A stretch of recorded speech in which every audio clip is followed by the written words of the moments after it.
Šimečka starší si opäť neodpustil osobné útoky a tentoraz si zobral do úst riaditeľa Slovenskej informačnej služby Pavla Gašpara. Jeho otec a podpredseda Národnej rady Tibor Gašpar to tentoraz ale nenechal bez odozvy a Šimečkovi vrátil požičané.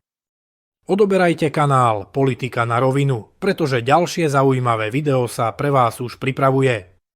Výrok Martina Milana Šimečku o Pavlovi Gašparovi je pozoruhodný. Nie preto, že by bol ostrý.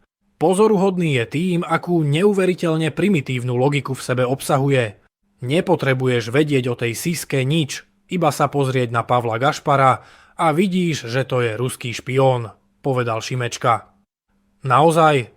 Takže už nepotrebujeme dôkazy, fakty, dokumenty ani informácie zo spravodajských služieb.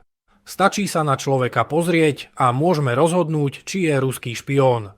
To je presne ten typ povrchnosti, proti ktorej by sa pritom progresívci za normálnych okolností sami veľmi hlasno vymedzovali.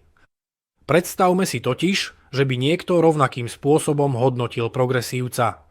Stačilo by sa na ňo pozrieť, usúdiť, že vyzerá ako typický progresívec a následne z toho vyvodiť, že je napríklad ideologický fanatik, aktivista platený zo zahraničia alebo človek, ktorému nezáleží na Slovensku. To by sa Šimečkovi staršiemu už asi veľmi nepáčilo. A presne rovnakou hlúposťou je tvrdiť, že človek je ruský špión na základe toho, ako vyzerá. Nie je to prvýkrát, keď sa jeho kritika Slovenska a Slovákov dostáva za hranicu obyčajného politického nesúhlasu. V minulosti už Slovákov označoval za zbabelý národ, ktorý nikdy poriadne nebojoval, alebo sa o časti verejnosti s inými názormi vyjadroval ako o nevzdelanej lúze.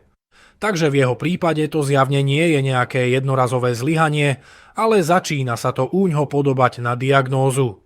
Nuž, tak poďme na to Šimečkovou logikou. Stačí sa pozrieť na politiku PSK a môžeme si urobiť záver. Stačí sa pozrieť na ich okruh ľudí a môžeme hodnotiť celé hnutie. Napokon rovnakú logiku v reakcii na Šimečku použil aj Tibor Gašpar a vrátil mu požičané. Ja si myslím, že nepotrebuješ vedieť nič o tom PSK.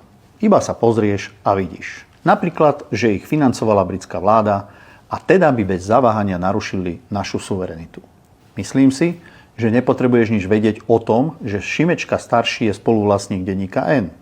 Stačí, keď sa pozrieš na ich články a je ti jasné, že podporujú PSK. Rovnako si myslím, že nepotrebuješ nič vedieť o tom, že v okolí progresívcov fungovala kultúrno-dotačná mafia. Stačí, keď sa pozrieš na bývalé nominácie Fondu na podporu umenia a je ti všetko jasné. No a na záver si myslím, že nepotrebuješ vedieť, aké majú progresívci znalosti z biológie.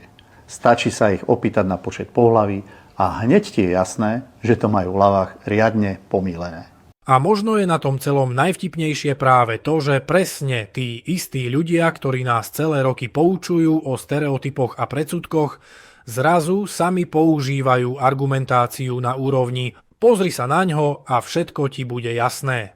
Takže, pán Šimečka, ako vám chutila vlastná medicínka?